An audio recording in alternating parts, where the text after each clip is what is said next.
Hello. For the last year, I'd been working on realising a dream to sail around the world.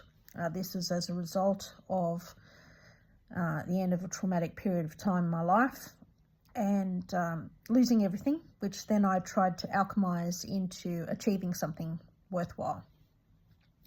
So I used the opportunity to where I basically didn't have a home, I had no money, all of those things, to turn that into an adventure and something that I could feel satisfied with in terms of working towards goals in my life.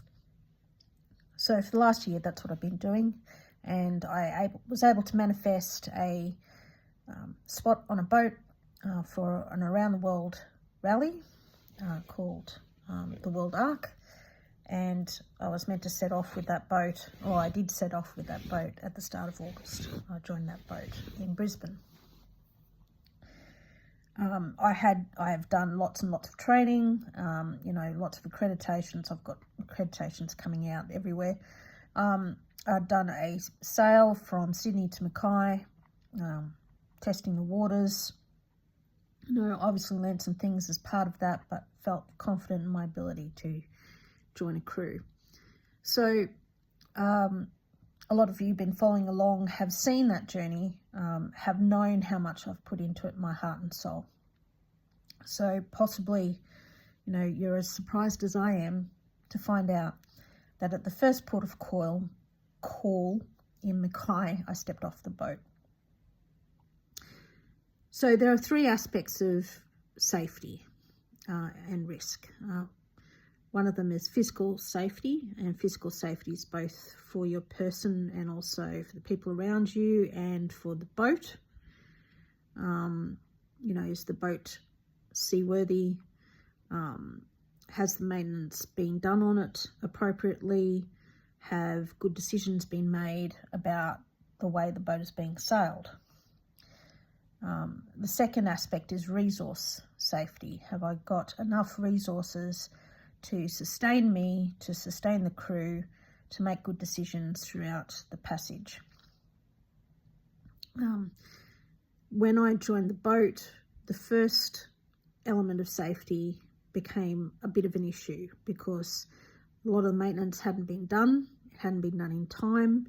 We were putting things like the backstay together the day before we sailed out. The SSB was not working, the short band radio was not working, steaming light hadn't been replaced. I guess those are minor things, but there were also other issues that needed to be addressed, like how we get LPG, a whole range of other things that had not been addressed before I walked on the boat, and I worked very hard in those first few days to get everything to a point where we could at least sail out along with the captain. And then at the last minute, the crew joined us, the rest of the crew joined us. We got some fuel on board and we sailed out of the Brisbane River. Now, during that period, I had noticed some red flags already, and I had some reservations, but I thought I would give it a chance and see if, things got better or got worse while we're on the water. The third aspect of safety is psychological safety, and I don't think enough attention is paid to this either in the workplace or in recreational environments where teams are around it. People are spending very close quarters with each other. Psychological safety is paramount, I think, to reduce harm. And, obviously people are different, people have different beliefs, you've got to get on with people, and you can work to do that. But there are certain aspects of leadership and of crewmanship that I believe are foundational to people getting along, and certain behaviours I saw emerging on the boat were not aligned with those values. I didn't say anything. I tried to say something, and I saw immediately that wasn't going to go down well. So Over the 2 weeks I was on board the ship, I got very ill with the rocking of the ship. The motion of the boat was very different from other boats that I'd been on. Even in very calm water, it was unstable. It was, you know, rocking a lot, and it made me think about why that was the case, you know. And so I was concentrating all of the time. I was tense all the time, thinking about, you know, the balance of the boat, center of gravity and buoyancy, and all the stability issues with the boat. I was also thinking about all of the maintenance issues that had not been addressed. We didn't have a water maker that was working. There was a whole heap of other things that just were not together. And then the mainsail, which was an in-mast furling mainsail, you know, the captain unfurled that and then couldn't furl it, but he couldn't furl it because we weren't facing into the wind, and he was not in the mood to take advice from other people about that, and we spent a day and a half motoring with the sail out, and before we put it into the wind, or had no wind, and was able to furl it away. And somehow that was an issue of faith. So all of these sort of very toxic factors started piling up. And I reached the decision about a day and a half out from Mackay that I couldn't continue. I needed to pivot from this dream because I wasn't going to be safe. I couldn't contribute in a way to keep other people around me safe.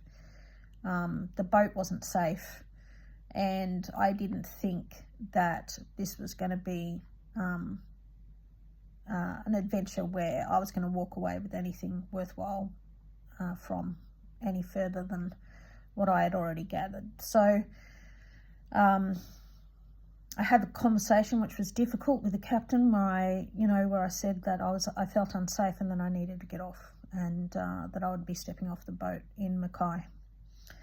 You know, and there were no hard feelings, and we had that conversation, and then there was conversations about money, and and then there were hard feelings. So anyway, we got here, it was fine, I got off the boat.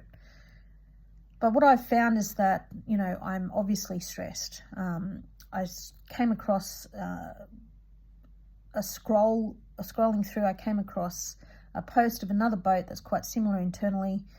And as soon as I saw that video, I just got an immediate sense of nausea and sickness and had to lay down and was unwell. So obviously this has affected me physically as well as mentally. I'm going to have to do some work unpicking the damage that has been done. What is next? I don't give up easily, and I don't see this as a failure. I see this as a pivot, because I think a failure would have been staying on board and putting up with that. I probably would have done that in the past, past the point where it was healthy for me. It's already had a toll on me 2 weeks. So getting off at the first call was a brave and appropriate decision from my perspective, and is a decision that is about, prioritizing me and valuing who I am as a person and what I want. No one else is going to look after me, so I have to look after myself. I don't really know what's next, but the focus has to be on work and shelter. I don't have any work. I don't have a place to live. Those things I need to do something about. So hopefully, obviously I still want to be maritime. I still want to do something about my being commercial captain. I still want to sail. I still want to be on the water. We'll see what happens from here on in. But that's an explanation for you about what happened, why I stepped off. My desire to travel the world at the moment is quelled for now, and we'll focus on local issues. Cheers.